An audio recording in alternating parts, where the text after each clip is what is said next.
This week we're launching a brand new mini-series, Kits, Plastic and Card. Let's start with one of the most simple kits out there on the market and make sure that we get it right the first time. Hi, welcome back to St Blazey Model World. I'm Roger. Now before we go any further with this week's topic, I just want a quick word about my last video, static grass spreaders. And I mentioned that you shouldn't buy one. I got a few comments on the video itself and a few emails basically telling me that I was wrong. I want to clear this point up because if you're new to the channel, firstly, welcome on in. Secondly, if you are new to the channel, you may not realise that my whole ethos, the whole driving force behind my channel is getting young people to join the hobby. And be under no illusions, it's an expensive hobby to join, whatever the form of scale model making it is that you wish to undertake.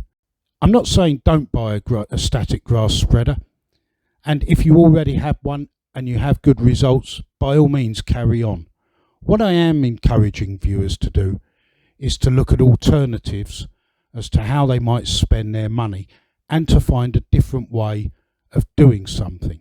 You know, when you make these videos for YouTube, you really put your head on the block as a content creator and you leave yourself open to attack. And I don't have a problem with getting a negative comment, but it's amazing how often a negative comment comes from somebody who doesn't actually run a channel themselves. It's easy to attack people who are simply trying to spread a word. Okay, let's move on. Now, if you're new to buying plastic kits and building them and want to start with something that costs as little amount of money as any other kit, I suggest this is a very good starting point. It is a Dapol kit, and Dapol took over the tooling from Airfix at some point back in time. I can't remember exactly when. And this is their War Memorial, suitable for 00 gauge model railways. C076 is the product number. What do you get? Well, not a lot, but that's ideal for a starter kit. Normally when you buy a kit, the traditional Airfix Spitfire, you get instructions. Well, with this kit you don't really need them. There are only 3 components, and so here we are with the product out of its packaging. What do we get? Well, as I said, 3 components. We've got the base stand, the plinth, and finally the memorial stone itself. Only 3 things to join together, but nonetheless, if we get it wrong, it really won't look that attractive on our model diorama.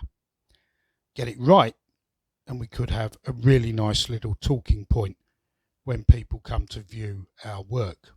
Now, when it comes to building a plastic kit, these are, in my opinion anyway, the essentials. And of course, because this is a very simple kit, we're not going to expand on this equipment for the video. So what have we got?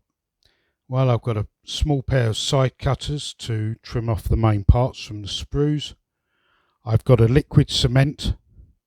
This particular one is a Tamiya one. It's the one I like, but you choose your own. There are many out there. I've got a small emery board that I purchased as part of a big pack from my local corner shop. And finally, I've got some grey primer. Now, on the plinth itself, there's a small blemish. So let's just zoom in and have a look at that. And hopefully now you can see it there. It isn't a lot, but if we don't tidy it up, we're going to have an effect on our finished product. And these are the sorts of attention to detail that you really need to focus on when you're putting together a plastic kit. Now, I like these emery boards because they have a coarse side and a fine side. And starting with the finer side, I'm going to address the blemish that we saw earlier on and try and remove it. And you don't need to overwork this.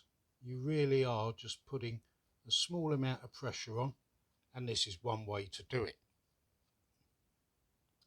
And already it's started to reduce. If you have the confidence, another way to do it is to lay your emery board flat. Take your component and rub it along the emery board like so. Either way, you are removing that blemish. That blemish that we saw was right on the corner, so you might want to rotate this particular component 90 degrees and just give that a tiny work as well. Don't be afraid to stop and examine what you've been doing and see the results. And there we are. We can see now that we've removed those blemishes, and in the background now on our cutting board you might be able to see a little bit of the filings that have come from this particular piece. I'm not worried about any scratch marks at this stage because when we spray the finished product in primer, those really won't be visible. The next stage in the process is to address removing the other two components from their plastic sprue. And the sprue is this piece here, which is part of the manufacturing process. We don't need that. And when we remove our main components from it, it's best to do it as cleanly as possible. And for that, I like to use some mini side cutters. They give you a good controlled cut and allow you to repeat the process that we've just seen if you get any extra material on the main component that you don't really want. Remember to have your side cutters with the face, that's this side here, against the main component. That way any off-cut will affect the sprue and not the main component itself. Here we can see now a slight protrusion on this plinth, the base here of our war memorial, and we'll address that with the emery board in exactly the same way. Right, there we are. That's our three components for this particular kit removed from their sprues. The sprue joins have been cleaned up and we're ready to put it all together.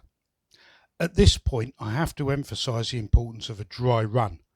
What do I mean by a dry run? Well, that's a run of building the component parts together without any adhesive, any glue. Why does that matter? Well, you might discover something that you missed. It's very unlikely with this type of basic kit, but if you're building something a lot more advanced, perhaps a model plastic kit that has cost you 20, 30, 40, even £50 or above, you really want to get it right the first time. So let's start adding these components together and see how it looks. We've got our base stand here. We'll put on top of that our intermediate plinth, and finally, of course, the main memorial stone itself. Okay, time for the glue. We're just going to put a tiny amount onto the base of this intermediate plinth and sit it into place. We really don't need very much.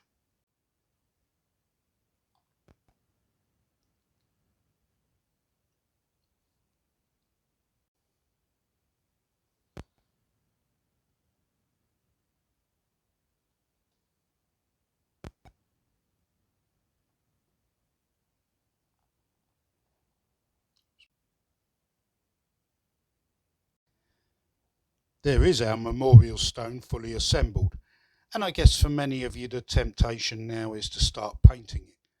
But before you do that, I recommend highly always, often with cardboard kits, unless they're pre-printed, the use of a primer spray. That will show up any areas that do need to be addressed, and it will give you a base coat upon which your finished paint, your top coat of paint and weathering and anything else you might want to apply, can rest firmly and securely. We give this a few minutes to dry, about 20 minutes. We'll take it outside, give it a spray with the grey primer that I showed you earlier, and then we'll see how it looks. And finally, here is our war memorial, fully assembled, in primer, ready to go. What comes next? Well, another coat of paint, top coat, a little bit of weathering and a little bit of detail. How do we go about that? Well, I'm afraid, viewers, for the answer to that one, you need to hit the subscribe button. Don't forget to select the bell and choose all, and in that way you'll never miss another video that we release from the channel. Hope you've enjoyed this one. Stay safe, see you next time from St Blazey Model World. Bye for now.